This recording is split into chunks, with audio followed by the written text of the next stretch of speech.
ஓ sorry, நீயா? நான் சந்தேகப்பட்டது சரியா போச்சு. இதுக்காக தான் என்ன வர சொன்னீங்களா? வேற ஆளுங்க வந்திருப்பாங்கன்னு சந்தேகப்பட்டேன். என்ன சொல்றீங்க? உனக்கு ஒண்ணும் தெரியாதா? ஒண்ணும் தெரியாத மாதிரி நடிக்கிறதா உனக்கு கை வந்த கலையாச்ச. என்ன கொல்றதுக்கு ஆள் அனுப்புனா அது நடக்கல. உங்களை எதுக்கு நான் கொலை செய்ய நினைக்கணும்? நீ கொலை செஞ்சுன்னு தெரிஞ்ச ஆளே நான் ஒருத்தன் தான், அதனால இருக்கலாம். நான் மறுபடியும் சொல்றேன், எனக்கும் அந்த அருண்குமார் கொலைக்கும் எந்த சம்பந்தமும் இல்ல. எந்த சம்பந்தம் இல்லைன்னா நீ இங்க வந்திருக்க மாட்டேன். நீ இங்க வந்ததுல இருந்து அந்த கொலையை நீதான் செஞ்சிருப்பேன்னு உறுதி ஆயிருச்சு. நோ, எனக்கும் அவன் கொலைக்கும் எந்த சம்பந்தமும் இல்ல. இதுக்கு மேல ஏதாவது பேசுனீங்க நான் போலீஸ் ஸ்டேஷன் போவேன். கரெக்ட். எப்படி இருந்தாலும் நீ போக வேண்டிய இடம் அதானே. ரொம்ப டென்ஷனா இருக்க. போக் சொல்றியா? உங்க உபசரிப்பு போதும். இதுக்கு மேல என்ன தொந்தரவு பண்ணாம இருந்தா உங்களுக்கும் நல்லது, எனக்கும் நல்லது. Be careful.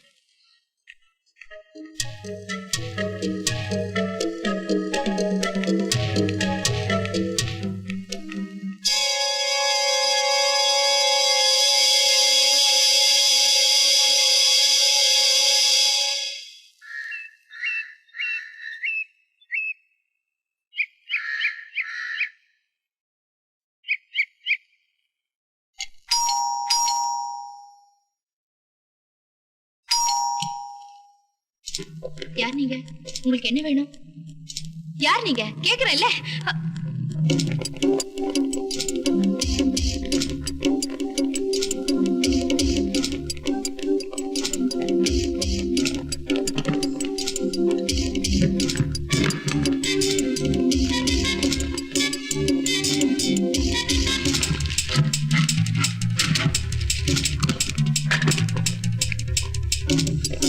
யார் நீங்க? என்ன தேடுறீங்க?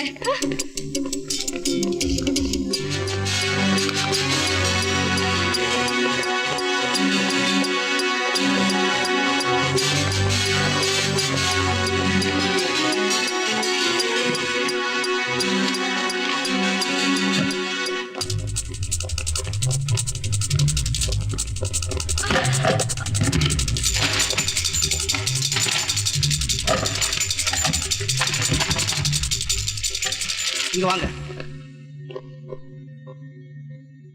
பாத்தீங்களா?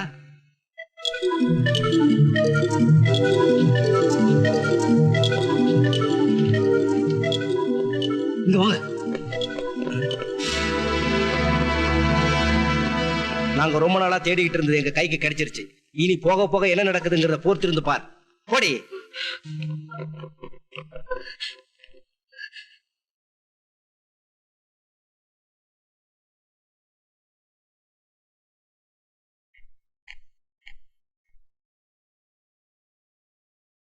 தாய்மா,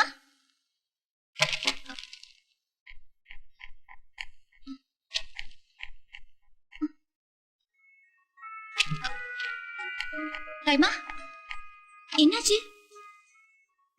என்ன நடக்குதுங்கிறத நீ சொல்லலனாலும் என்ன நடந்துச்சுங்கிறத நான் சொல்றேன். யாரோ 3 ரவுடி பசங்க வீட்டுக்குள்ள வந்து எதையோ தேடினாங்க. கடைசியா நீயும் அப்பாவும் இருக்கிற போட்டோவை காட்டி அவங்க தேடினது கிடைச்சிருச்சுன்னு எடுத்துட்டு போயிட்டாங்க.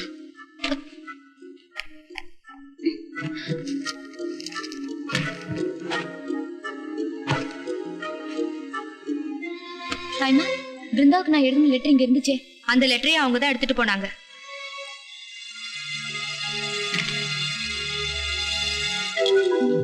உங்க மனசுல நீங்க என்ன நினைச்சிட்டு இருக்கீங்க? என் மனசுல ஒண்ணும் இல்ல, ஓ மனசுலதான் நிறைய விஷயங்கள் அடங்கியிருக்கு. என்ன அங்க வர சொல்லிட்டு எங்க வீட்டுக்கு ரவுடிங்களை அனுப்புறீங்களா? என்னது ரவுடிகள் அனுப்பிச்சனா? அது ஓம் பழக்கம். எதுவா இருந்தாலும் நேரடியா சந்திச்சுதான் எனக்கு பழக்கம். பேசுனது போதும். இது வரைக்கும் என்னதான் தொந்தரவு பண்ணீங்க? இனிமே என் ஃப்ரெண்டையும் தொந்தரவு பண்ண போறீங்களா? என்ன சொல்ற? எதுவும் தெரியாத மாதிரி நடிக்காத. பெங்களூர்ல இருக்கிற என்னுடைய ஃப்ரெண்ட் பிருந்தாவுக்கு எழுதின லெட்டரை எதுக்கு எடுத்துட்டு வர சொன்ன?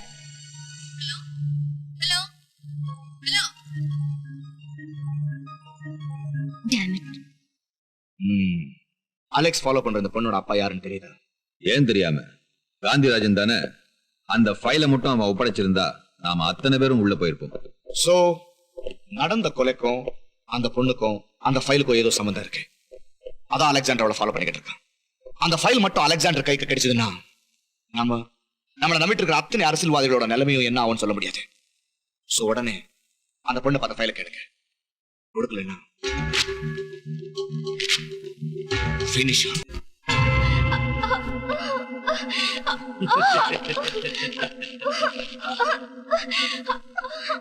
பில்லியர்ட்ஸ் விளையாடுற டேபிள்ல பிருந்தாவை ஏன் கட்டி போட்டிருக்கேன்னு பாக்குறிய? நாங்க யார் ஆளுங்கிறது தெரியுமா? தெரியாம என்ன? நான் தான் அலெக்ஸ் கிட்ட சொல்லிட்டேனே, எனக்கும் அருண்குமார் கொலைக்கும் எந்த சம்பந்தமும் இல்ல. அருண்குமார் கொல்ல உனக்கு சம்பந்தம் இருக்குன்னு நாங்க சந்தேகப்பட்டோம். அலெக்ஸும் சந்தேகப்படுறான்னு எங்களுக்கு தெரியும். அலெக்சாண்டர் காரணம் இல்லாம சந்தேகப்பட மாட்டான். சொல்லு, அவனை எதுக்காக கொலை பண்ண சொல்லு. திரும்ப திரும்ப சொல்றேன், எனக்கும் அவன் கொலைக்கும் எந்த சம்பந்தமும் இல்ல. சரிம்மா, அருண்குமார் கதை முடிஞ்சு போச்சு, அதை விடு. அவங்ககிட்ட இருந்து முக்கியமான ஒரு ஃபைல் எடுத்துட்டு போனியா? அது எங்க? எனக்கு எதுவும் தெரியாது. அவளோட உயிர் தோழி இல்ல, எல்லா விஷயத்தையும் உங்ககிட்ட சொல்லிருப்பா. அந்த ஃபைல் எங்க? எனக்கு எதுவும் தெரியாது. காட்டி கொடுக்க மாட்டேங்கிற பாத்தியா? இதுதான் உண்மையான ஃப்ரெண்ட்ஷிப். உயிர் காப்பான் தோழன்னு வாங்க. நீ உண்மையை சொல்லி கற்ப காப்பாத்துமா? பேச மாட்டியா? சரி, நீ உண்மையை சொல்லாதனால இவ்வளவு அனுபவிக்க போற அதிர்ஷ்டம் யாருக்கு கிடைக்க போகுதோ? நான் தான் இந்த அதிர்ஷ்டசாலி. நான் தான் அது. நமக்குள்ள போட்டி வேண்டாம்ப்பா. நான் அந்த பந்தை போடுறேன். நான் 10 எண்ணும்போது இந்த பந்து யார் கையில இருக்குதோ அவன் தான் அந்த அதிர்ஷ்டசாலி. 1 2 3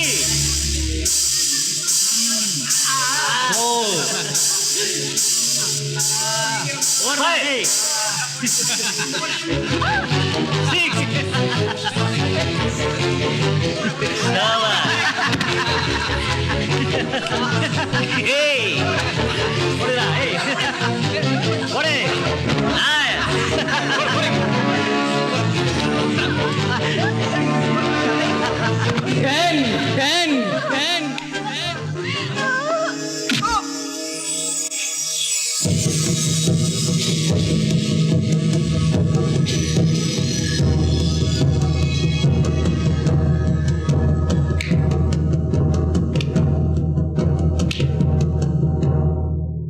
உங்க ஆட்டத்தை நீங்க காட்டிட்டீங்க, என் ஆட்டத்தை நீங்க பார்க்க வேண்டாம்.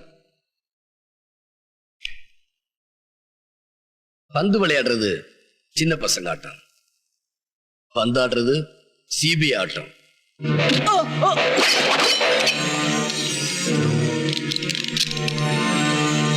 கத்திக்கு கன் தேவையில்லை, இந்த அலெக்சாண்டரோட காலே போதும்.